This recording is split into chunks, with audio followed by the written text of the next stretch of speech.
description of the BCOV quantization. Okay, thanks, Tony.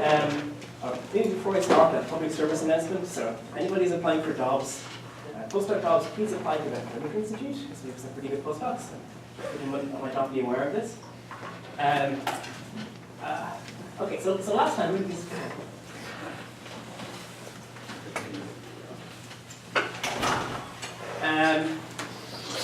so we talked about the idea of solving the master equation.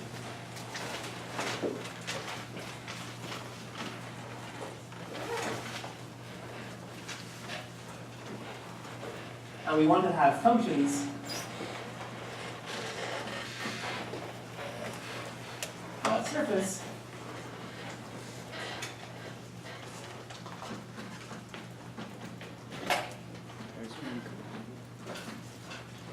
if a surface, for every topological type of a surface with mark points in the middle and mark points in the boundary, we're going to have a function where on the boundary mark points it depends on some element of the Dolbeau complex of x. Your x is a Claudia component, for example. And in the interior mark points, it's going to depend on Pauling vector field. This complex is, of course, the cyclic coaching complex, the model for the cyclic coaching complex. And we asked that this guy, we wanted these to satisfy a master equation.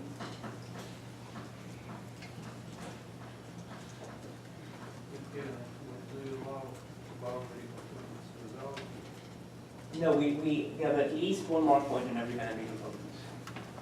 So,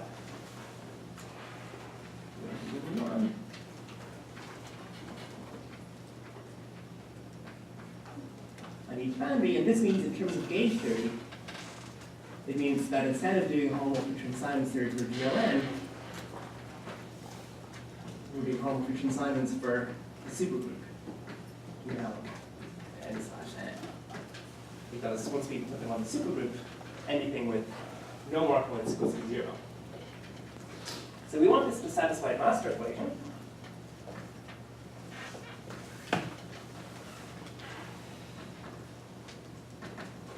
Which is that I take d of this quantity. By d, I mean I apply the appropriate differential to each of my inputs. And these guys, it's d bar. And these guys, it's the cyclic differential, which is d bar plus t del. And this is going to be a sum over all the generations of sigma.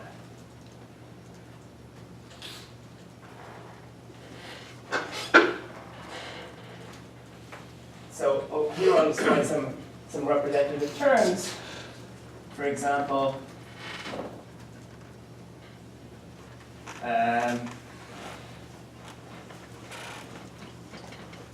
I can have a disk bubbling off like that.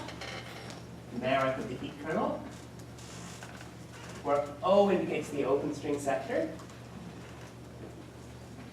Here I might have some more points.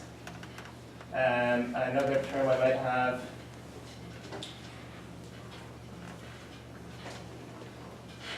I could pinch this node so it becomes something of genus 0.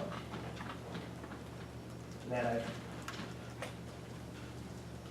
there, this guy is connected to itself. And here I put the closed string BV operator, which you remember from last time is the same thing that Sasha talked about in this talk that he said was 0, roughly.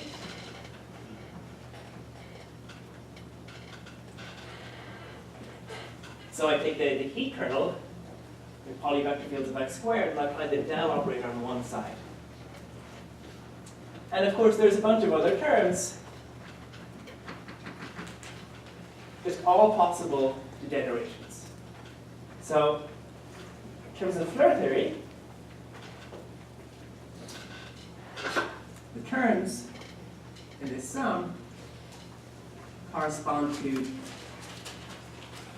codimension 1 boundary components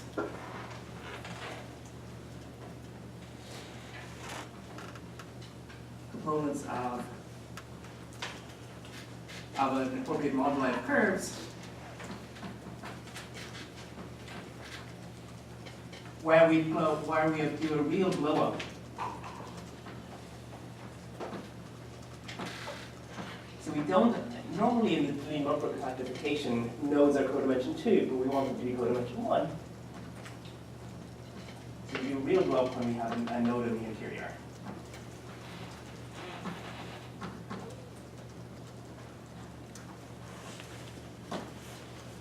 Okay, so people happy with this reminder? Any questions?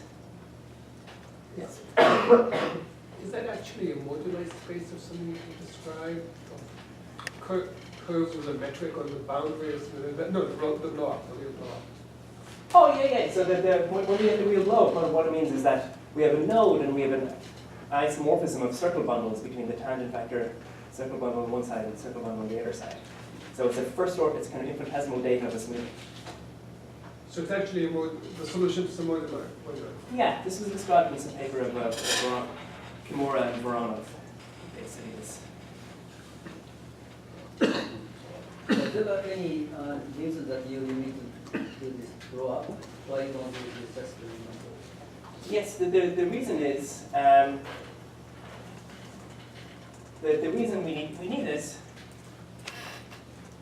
is that this kind of yoga of Maxine tells us that when the circle operator is 0, we go to the boundary. So this guy is not equal to 0 in a local way.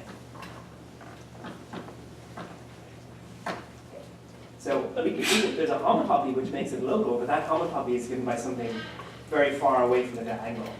There's no way to make it local, make it 0 by a homotopy stored under the diagonal.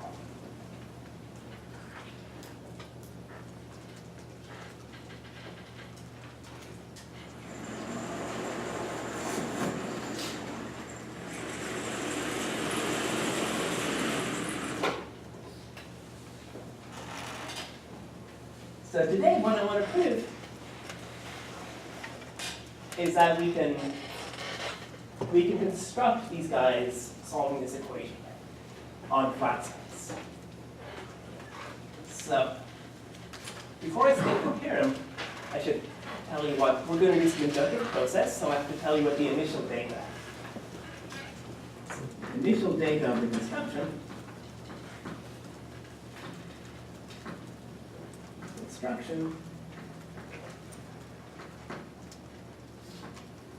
We fix I associated to a disk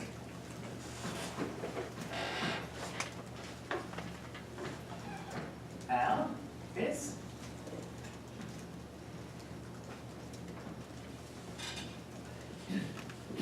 with any number of mark points. And this is just given by the A-infinity structure of the Dolbeau complex. We might as well do this when L is 0. Because recall, there's a different equation in L, which tells us, once we know for one value of L, we know for every other one, so maybe this will be L equals 0. And there is just going to be the interval of A, where's the holomorphic volume point.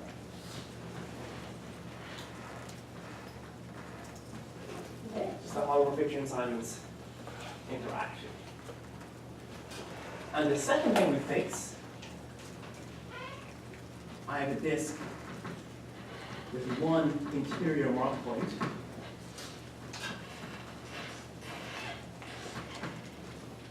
Again, let's do this classically. We can take L equals 0 in this case.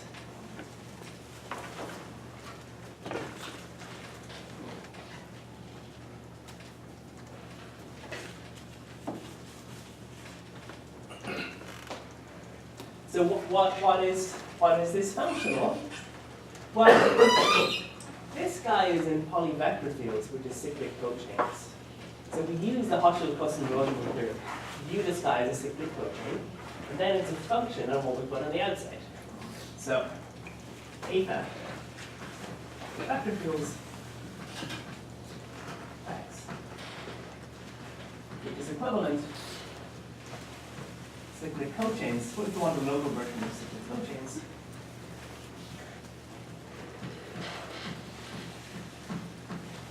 So using the Hodgson-Rosenberg theorem, beta gives a map. So maps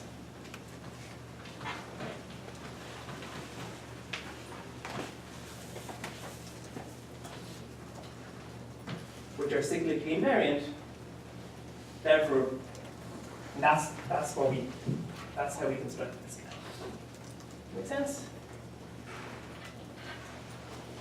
I mean, as an example, e.g., if beta is just a vector field,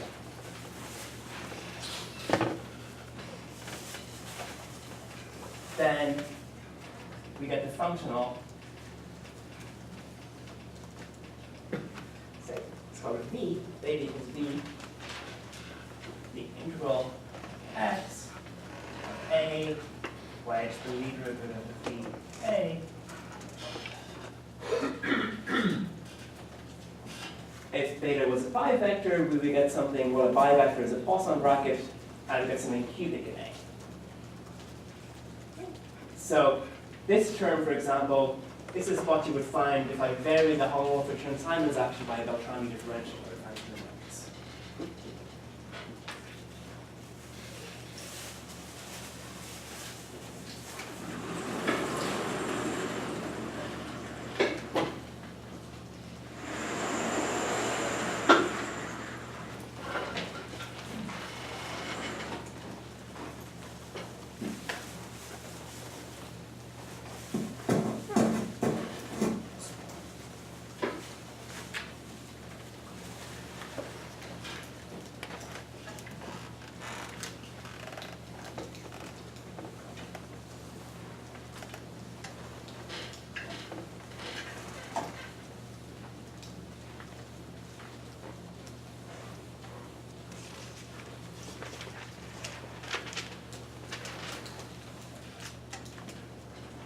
So I hope it will still be visible. Okay, so the theorem is the following. Going with C on flat space, say CB, we're going to be mostly focusing on C equals 3. There exists unique quantization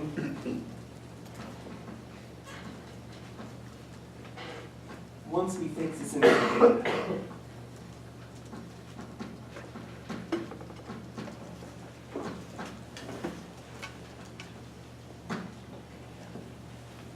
So I think I'm going to go through the proof of this in like a reasonable amount of detail, because there's some kind of nice homological cancellations which I think it would be useful to understand.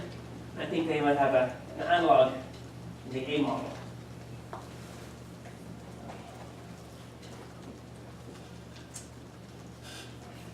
So how do we prove this? Well, we're going to do an inductive procedure, and after the disk, the next step we'll find is the annulus. So let's consider the case of the annulus.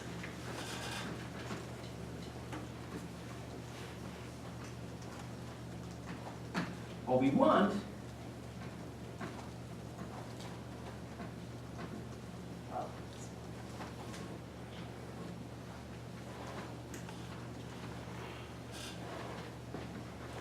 that d of this guy is going to have a term involving a disk going off.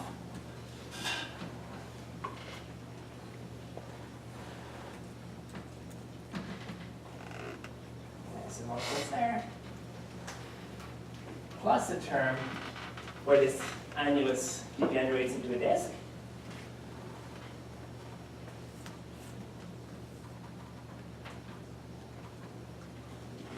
And then plus a term where this annulus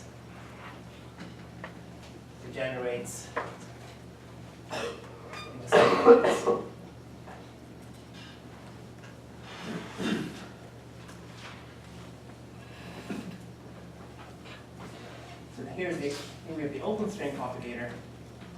with a closed string one.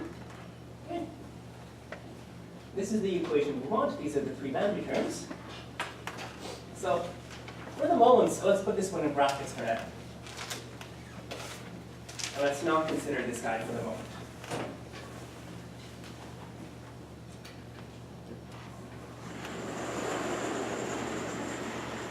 Because there's a variant of the problem, as Kenji said. Like another answer to Kenji's question, why do we even need to consider this del, will come up in a moment.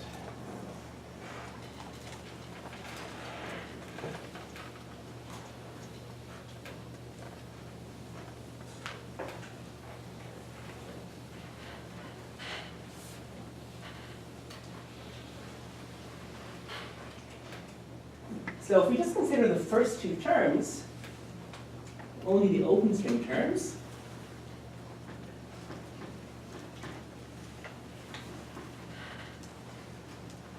we find that the equation does not hold.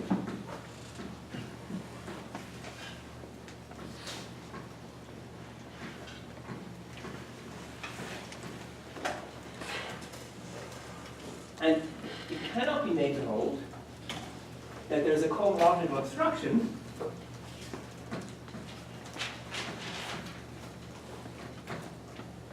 which looks like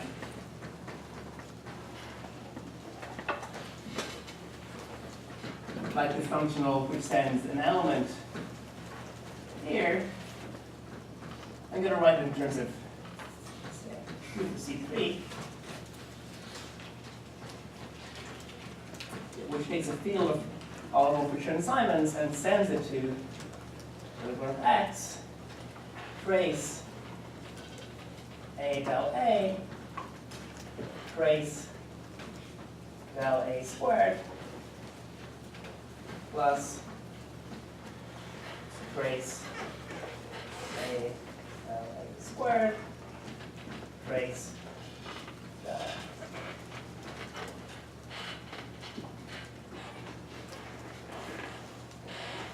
So what this says is, there is no way we can quantize holomorphic Chern-Simons theory on its own. This is not surprising. The reason it's not surprising is, suppose that we could quantize holomorphic Chern-Simons theory. Well, the output of the quantization would be a half density of the moduli of G bundles on a Clavier. C1 of Bun G of the Clavier is non-zero. It has contributions coming by the Riemann-Roch formula, coming from the second Chern class, coming from the Chern classes of the universal bundle. So really, this formula is it's a version of the local index theorem.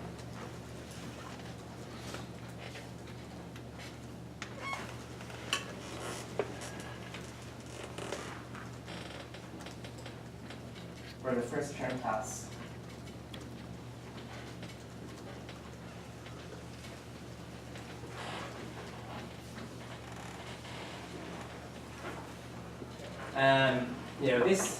This looks like CH2, CH2, CH3, C1 of the universal bundle. Yes.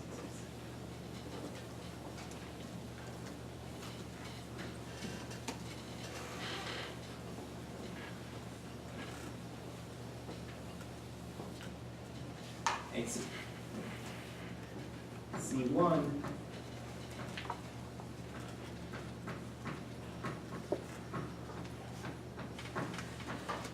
is going to have something like terms which involve the integral over x of CH2 universal bundle squared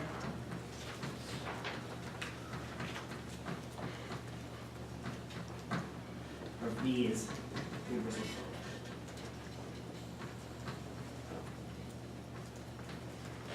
And there's going to be other terms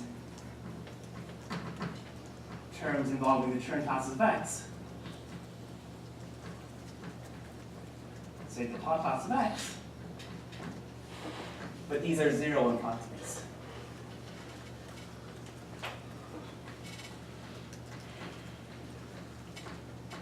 So the these two terms match these two terms. And that's not the same.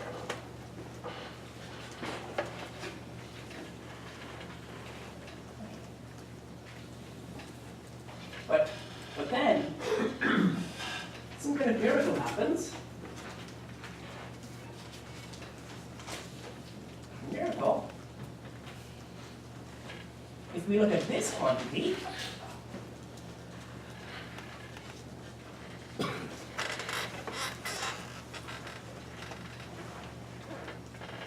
where I vary the number of mark points, I find exactly the same thing.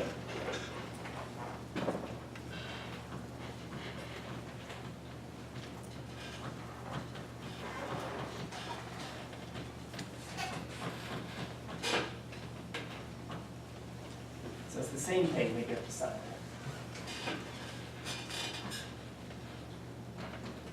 So that the two terms cancel.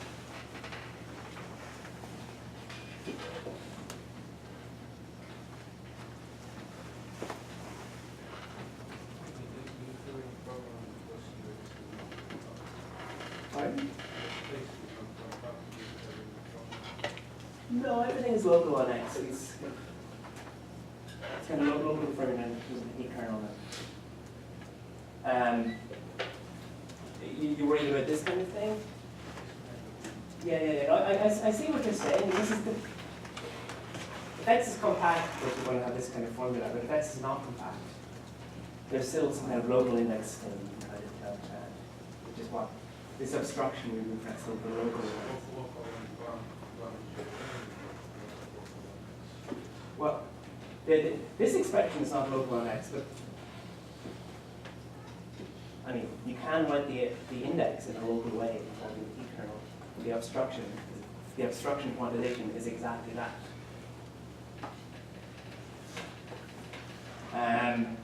Like in terms of Feynman diagrams, there's some Feynman diagrammatics you can do to calculate the index. It's all built from things involving the heat kernel for small time.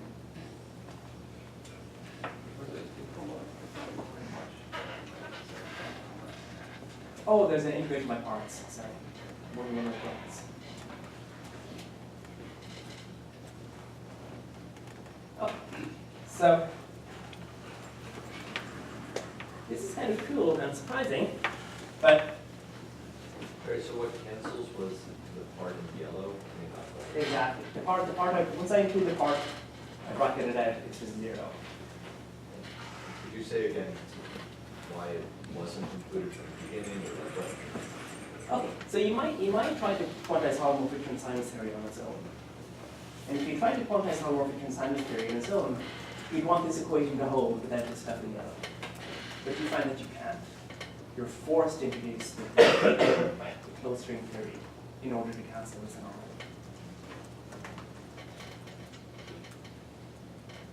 But when you say you can't, you mean there is a worksheet anomaly, or do you mean that there is some other global anomaly that prevents it from computation?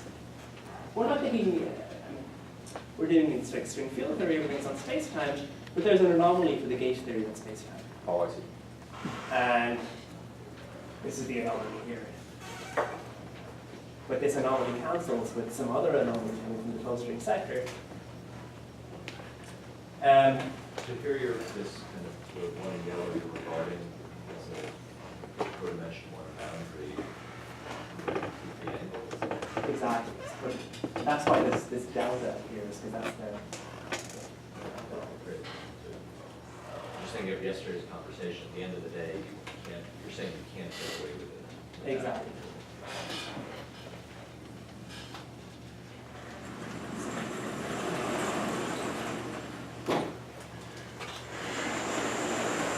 So if I erase these guys, So if you consider the module of underline, yeah, it is kind of this, and this configurations you draw appears in a kind of boundary S1.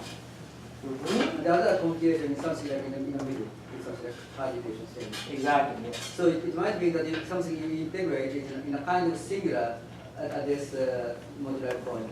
At this point, Yeah. So you just kind of blow up, then maybe this guy has a cancer with this. That kind of story. I suppose so. I mean, I don't. I mean, we just calculate it. Yeah. It's kind of unscientific. We calculate this thing and calculate this thing, and they're the same. I mean, this thing appears, this exact cancellation phenomenon appears in physics in a number of situations. So if you, I don't know, you mentioned the reference about like this moduli space, like if you, I don't know, write down the most naive version of this moduli space, do you find that you would have omitted that bottom boundary? I mean, the most naive version would just be accepted to be for compactification, Right. and then that would be a codimension 2 term, which would not appear. in the boundary. So it is kind of. Yeah. So.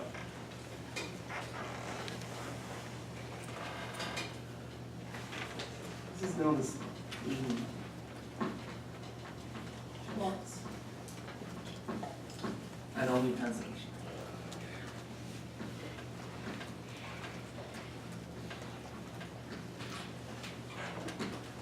I think some kind of graphical descendant which can integrate on this divisor.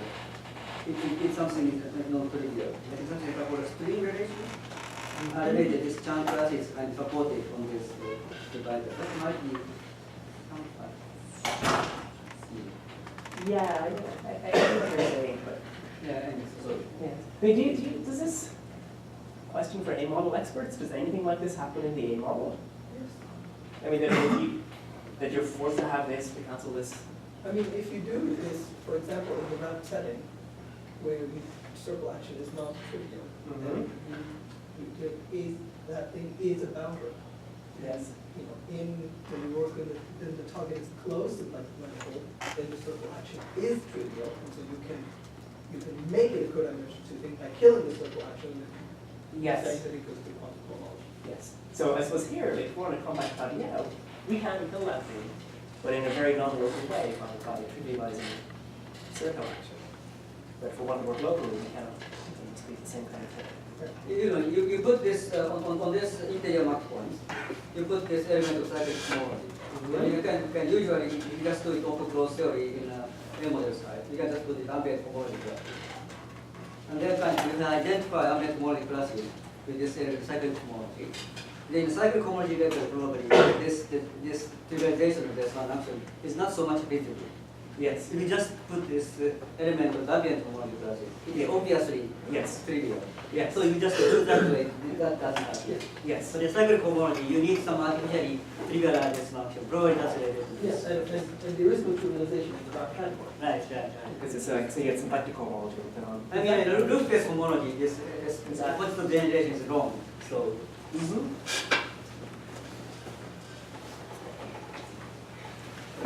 Okay, so this is part one of the theorem. So part two, so next, so beyond the annulus level, we calculate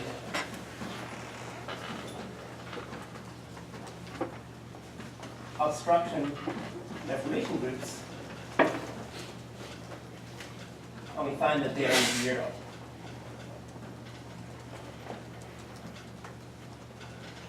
So that after this, everything is unique after this.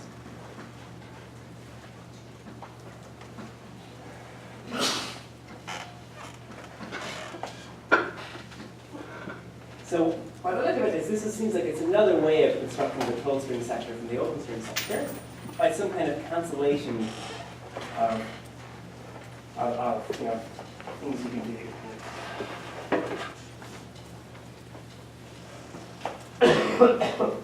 So let me sketch the argument, which is kind of fun.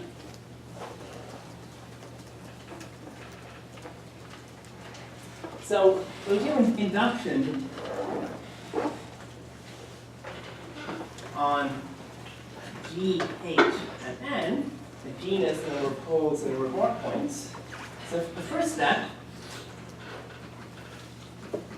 the first kind of complex we're going to continue is we fix G, H, N. Then we ask, what's the obstruction group?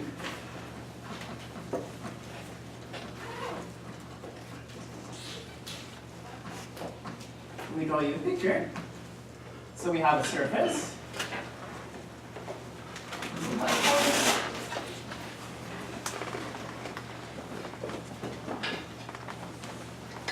So this obstruction group, the differential in this obstruction deformation group is given by kind of gluing surfaces together in the usual way. So as what things can we do to fix GH and N?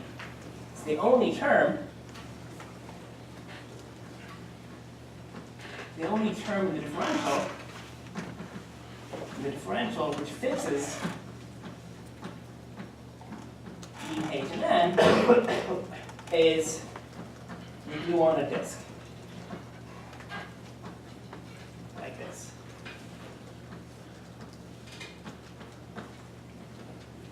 That's the only thing which can fix GH and N. Everything else will increase in its capacity.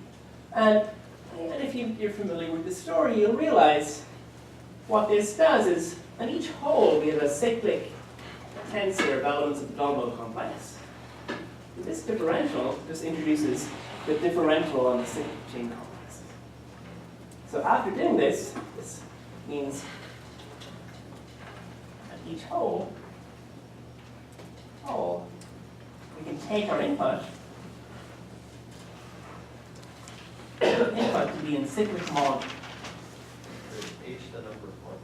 Sorry, H is the number of boundary components or holes.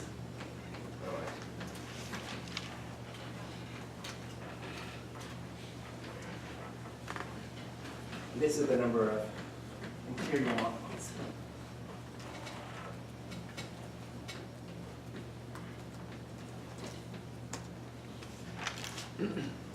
So with this differential, we introduce the cyclic differential. Turn as two, you get that to the Yes. two, G, that line goes, so it's that, those two discs have one.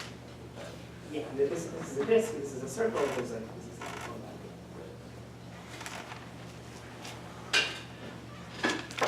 So on each hole, we can take our inputs to be some local version of the cyclic homology, the Dolbeault complex. Thanks.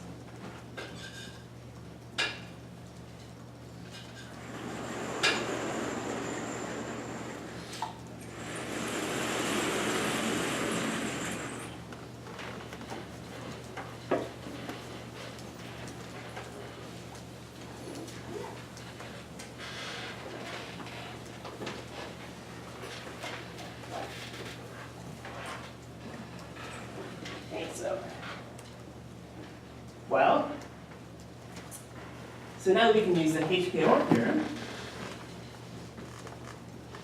Tells us that this local version of cyclic homology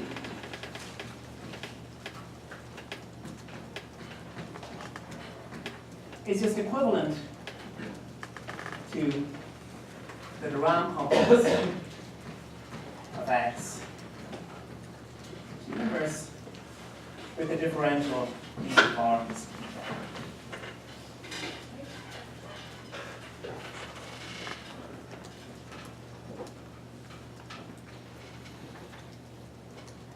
Now, you notice that this polyvector fields also we can contract with the volume form to turn a polyvector field into a form.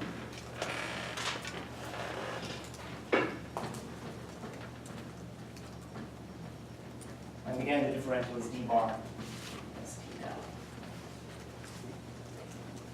So now you see there's some kind of symmetries between the mark points and the holes, because one is cyclic homology, the other is cyclic cohomology. Or if you like, one is negative cyclic, the other is positive cyclic.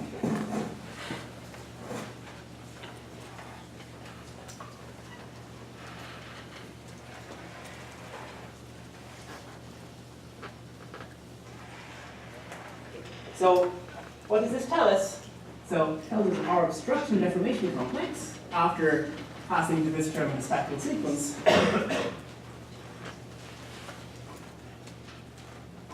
at order GHN,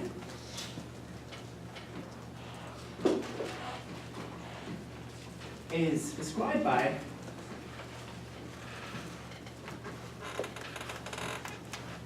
local functionals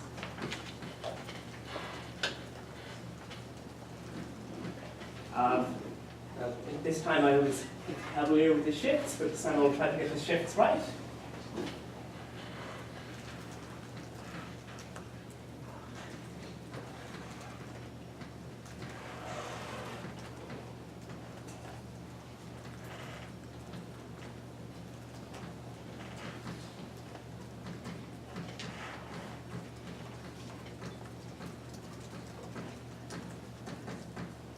Which are of homogeneity N here and H here. I have a surface with N interior mark points, I can put N of these, and there's H boundary components or holes, I can put H of those. So, Ollie from Satch's talk, he wrote down this exact sequence. This is almost the same as periodic cyclic homology, but not quite, because we're missing a term, which is the differential connected between them. This is almost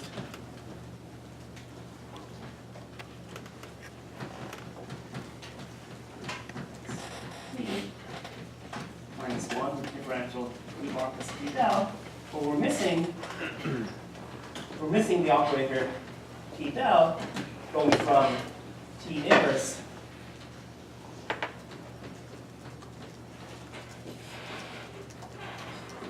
in other words, we're missing, there's an exact sequence relating cyclic, periodic cyclic, and negative cyclic, and we're just missing the connecting map. So my next claim is that that connecting map arises in the next sequence.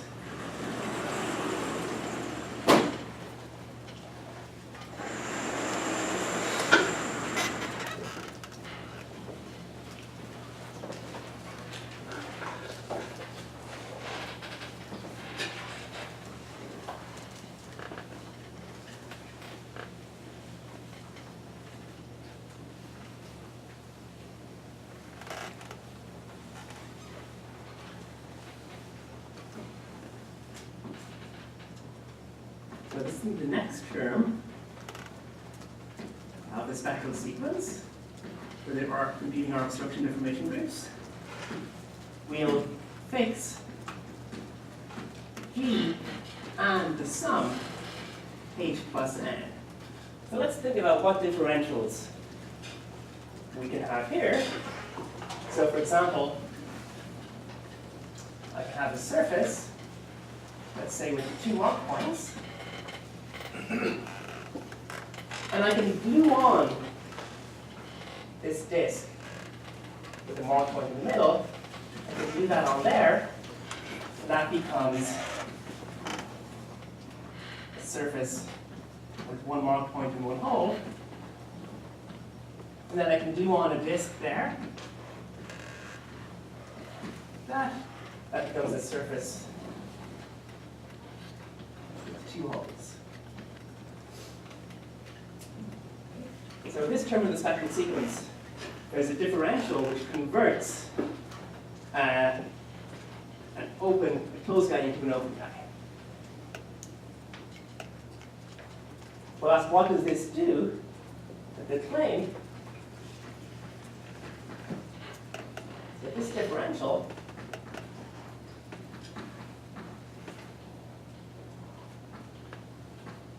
is just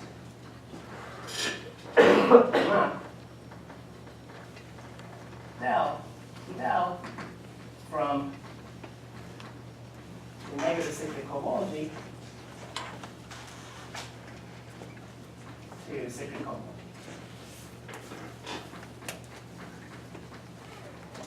So this is HC star minus, this is cyclic homology, and this is just like the connecting map. The kind of such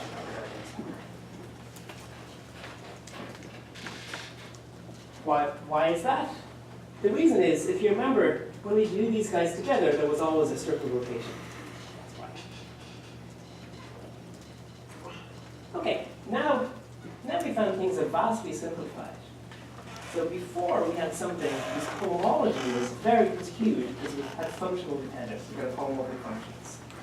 Now we've just got something involved in the around complex. So it's really completely collapsed. So after this, our obstruction deformation complex is just local functionals of just the round complex. And just with, I can get rid of the t dependence entirely in the differential, just in the differential d bar plus depth by some change of coordinates.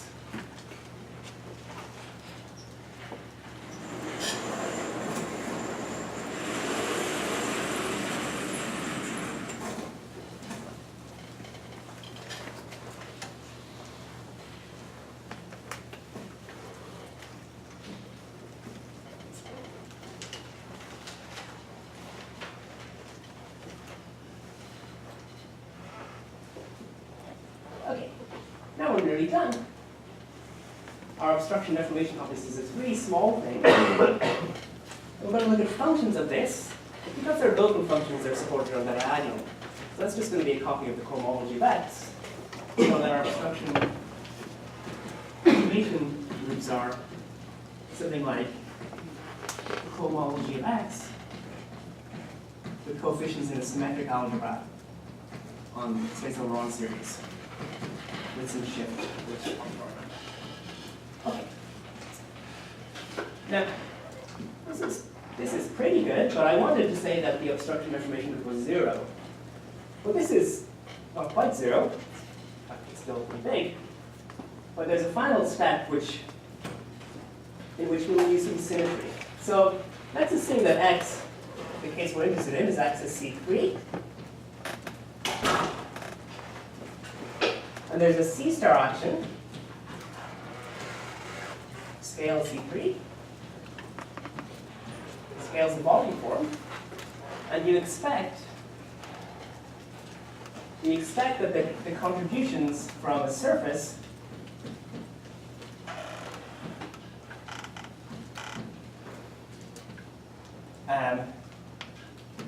from a surface of type GHN is going to be related to the Euler characteristic of the punctured surface, R on weight minus P G minus 2 plus H plus N. This is just a kind of standard thing in the B model. If I scale my homomorphic volume form, everything, the partition function will scale in a particular way. But now, notice that the C star action on the cohomology of C3 is trivial. So, if Tg minus 2 plus H plus N is bigger than 0, we're done. Because we find that every term we can add onto our Lagrangian is scale invariant. Well, those scale invariant terms can't appear except at the level of the annulus, we've already done. So that's the proof. Any questions?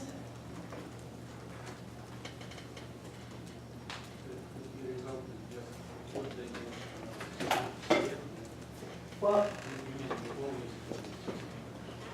yeah, so I should be able to put it to any Flabiau. Possibly, probably even an even-dimensional Flabiau as long as it's compact, as long as it has a C-star action. Scaling the volume form. The only thing preventing us is this kind of annulus anomaly cancellation, and there's two characters that we get on more general levels. But at the moment, we don't know how our method. We're kind of stuck at applying it to a general compact method.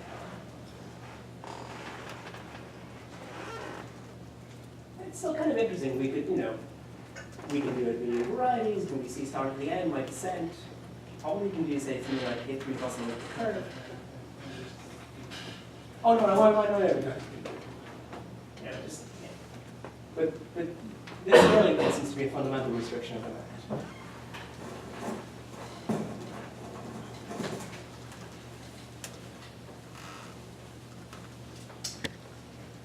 Anyway, I'd be curious to know if the A model experts I mean, everyone's formal things, like similar cancellation should appear in the A model.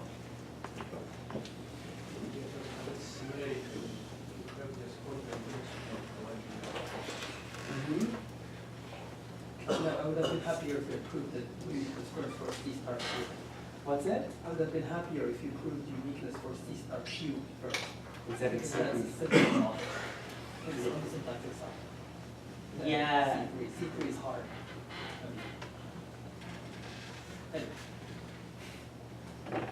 Anyway. Even if we can't do the scaling though, I still feel we still get some mileage out of this. On the syntactic side. So I've had, There are some questions. We can use this modular quantifier to kill some, to construct some classes. So the question is that once you fix this, then if you go to higher things, you really need to use modular spaces, therefore you can just formally construct such a solution for master equation. What you said seems to me that kind of you only need this modular vanillas and there's no higher thing. everything, after that everything cancels. Yeah, so the question is you have an open group, open type theory. You need anything algebra. Like the annular needs some extra information which related to this anomaly calculations. Yes? Then after that, all this geometric theory can just be recovered or not. And what you explained seems to me kind of, in some cases, answer is yes, but I still do not understand it now. Yeah, I feel for the symplectic side of these kind of arguments won't be very powerful on a complex symplectic manifold. It's something it's the local case is when you get some kind of lead out of this.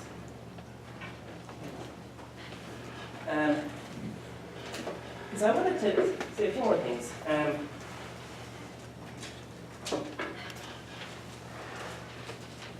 So this is like one really useful mark I would love to see if you guys have any insight into. So if we use SL n/n instead of GLN,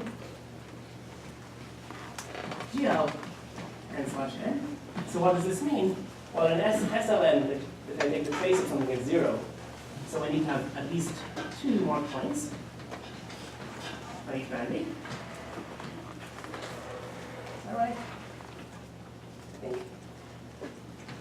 I think so. Well, then the obstruction, the annulus anomaly is we don't have the first term class anymore.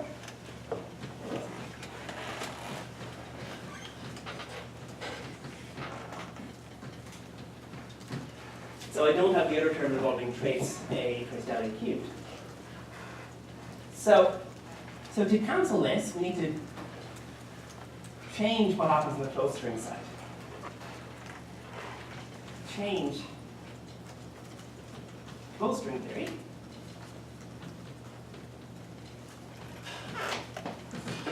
Where instead of using all polyvector fields, these get replaced by, these become something much simpler.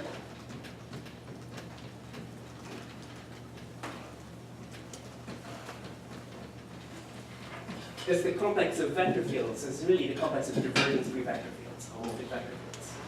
And these are our new closed string fields.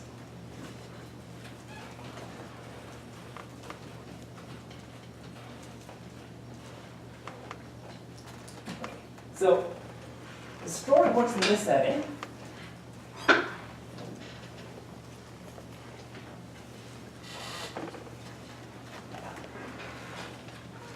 And you can produce some kind of higher genus invariants or just functions of this. But my question is, what's the mirror?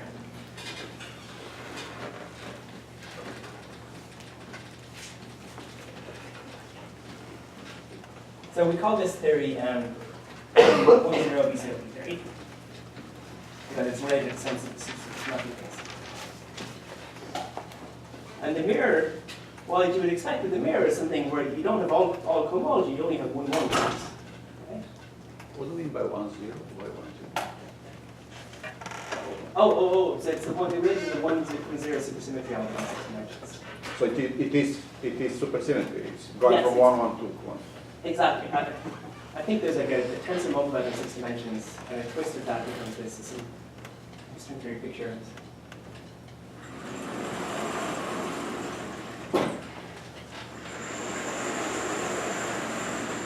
There's some argument of Costello that BCOV theory is related to the 2-0 tensor.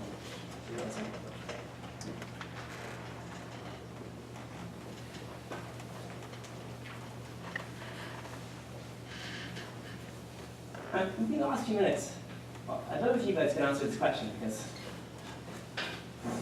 I think this is an interesting thing, an interesting variant of the D model. I don't define the variant, corresponding variant of the A model if there is such a thing.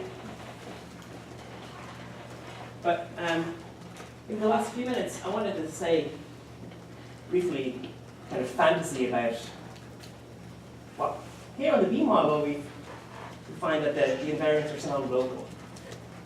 So we can fantasize about what the A model version of this locality is for going from good invariants. So suppose we're in SYZ picture.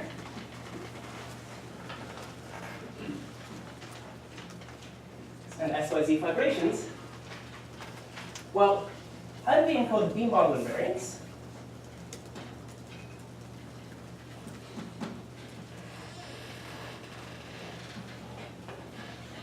A convenient way to do this is a version of Gibbon-Hall's Fock space formalism. So, I push forward Pauli vector fields on X, this sheaf. P. Well, if X was compact, of course this is just the same as cohomology. If X was compact, this would be symplectic. But here we find a sheaf of linear e.g. Poisson manifolds.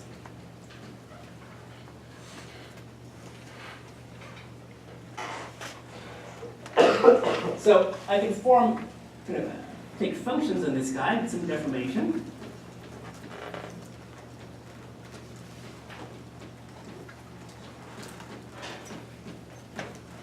Well, this looks like a co-sheaf of associative algebras. Algebras on B, or maybe it's better to think it's a factorization algebra valued in associative algebras.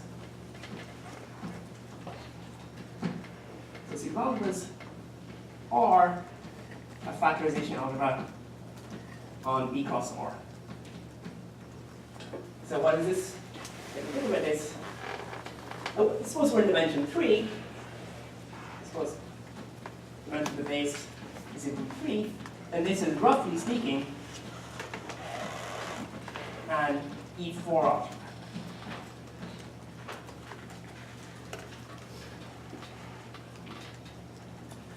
So in this kind of Gibbon-Hall type picture for the invariants on compact manifold are expressed as a state in the Fock space for a Veil algebra. We get the same Veil algebra again when this is compact.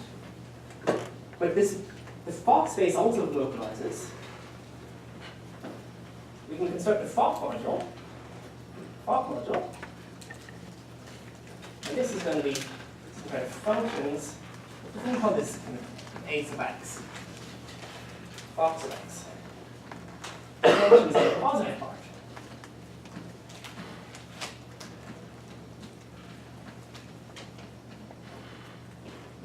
This is a Fock module. It should be serious in lambda. But it has some non-trivial differential.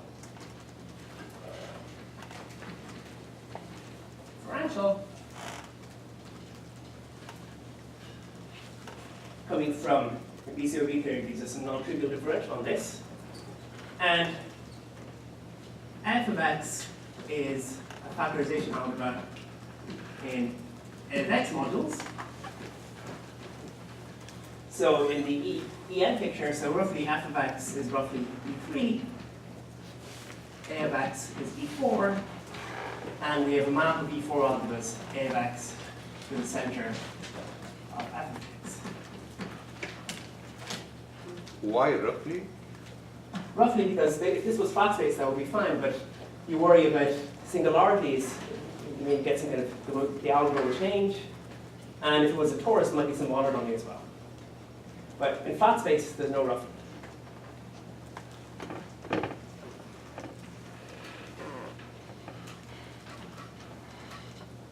And the V-model invariance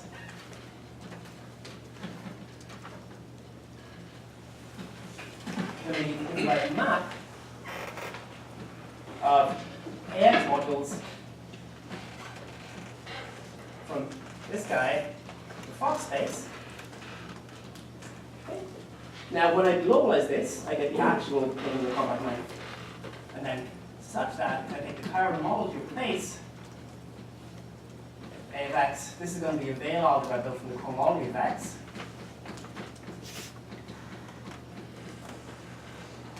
Take the chiral homology of the base of this guy. This is going to be a Fock module. Once we do this, we get the B model friends.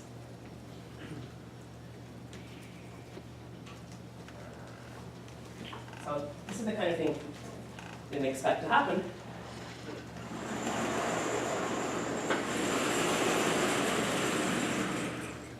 And we can speculate that the same happens in the A model.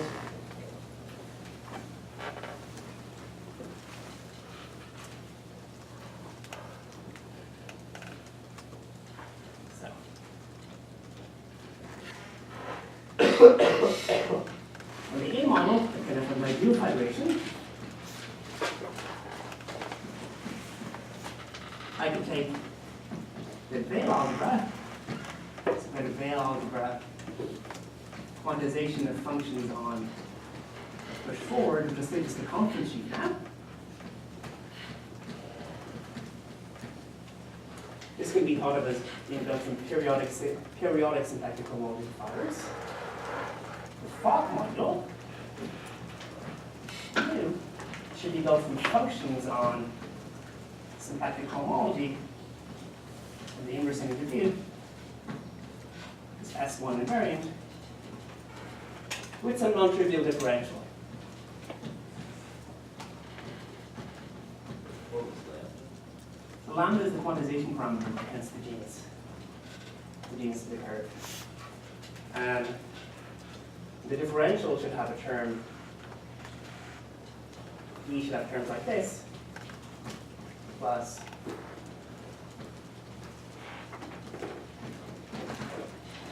all genus. And then again, we should have a map.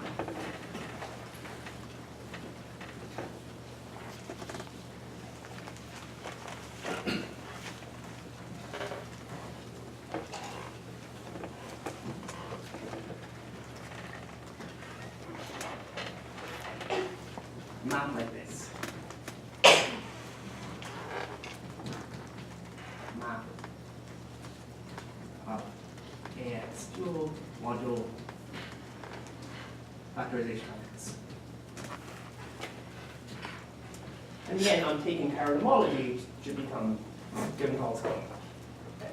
Integral over B will produce given calls stable policies.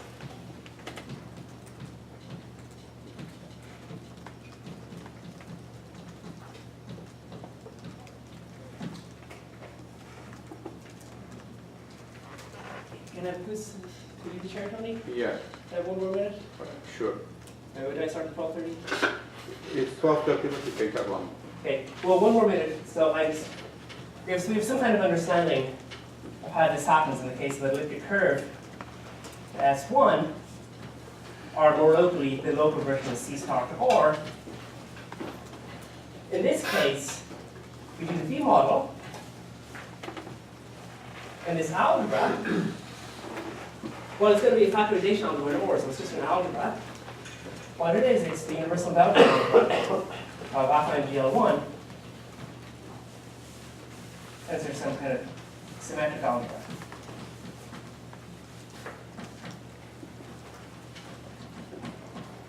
Sorry, let me get one. This is the Fock module. Fock module is a factorization algebra in OR, so it's the Fock module is itself an associative algebra. The A guy is going to be an E2 algebra, and it's expected to be the E2 universal developing algebra, and E2 Veil algebra. For a homology circle. So this is it. EN algebra Veil algebra, so they're obvious. Oh, E2 Veil algebra, E1 Veil algebra is a twisted universal developing algebra of a standard expansion. There's an EN universal developing algebra every V algebra. So we take an appropriate shifted central extension, E2 Veil. And we understand C, my collaborator C has this paper understanding the Bloom theory of an elliptic curve and how to raise the equivalent systems.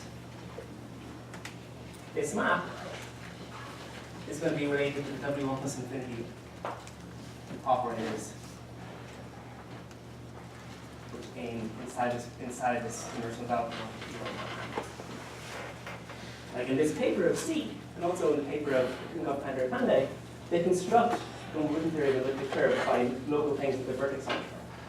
This is kind of roughly how I expect it to go. So it would be cool to do the A model, find this universal developing algebra GL1 hat. So I'll stop. Thank you.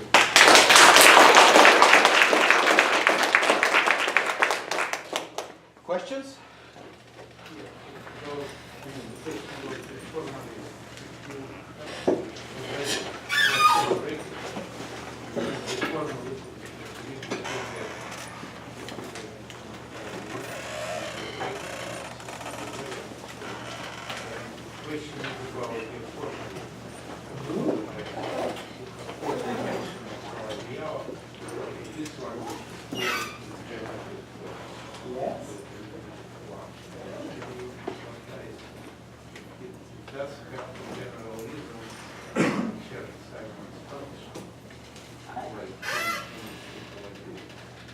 Could you repeat the question? The question is how much of his formalism survives from a general four-dimensional probability. For example, for the quantized C2 handled with the quadratic. I think that we won't be able to work. The Poisson bracket has to be small, otherwise it's not local. Like the deformation quantization is not local because it's a small Poisson bracket. So as long as we work in series in the quantization parameter, I think it should be fine. We'll just have to, but that kind of would be equivalent to sticking the Poisson bracket for the insertions of the Poisson bracket of imperial on points.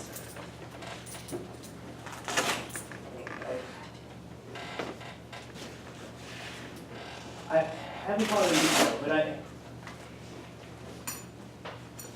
I certainly have the feeling that these arguments about cancellation between periodic cyclic and negative cyclic, these are so formal in general that in the case of a C-star covariant Poisson bracket, take C cross C2 on C2 constant Poisson bracket, I'm pretty confident you can do that.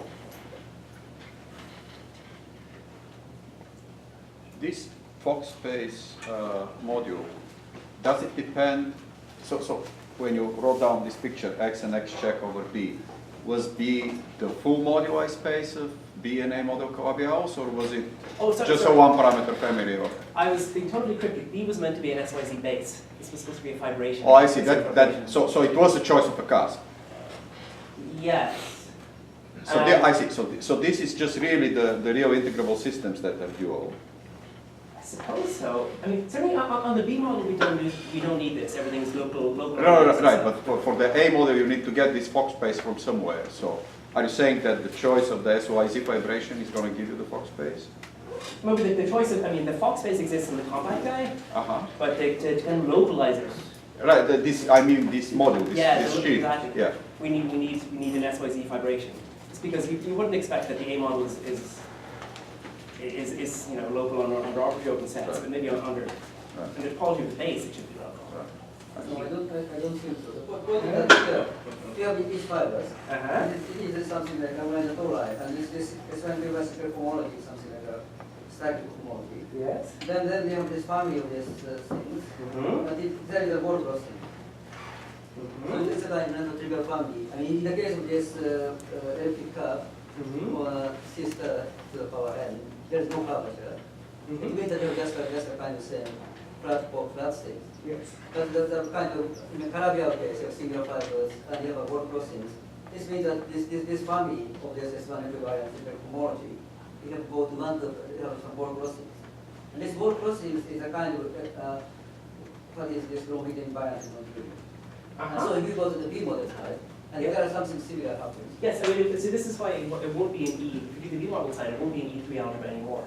It'll be a factorization algebra that is locally constant away from these points. And at these, when the Calabi changes, let's do P1 for example. P1 we understand.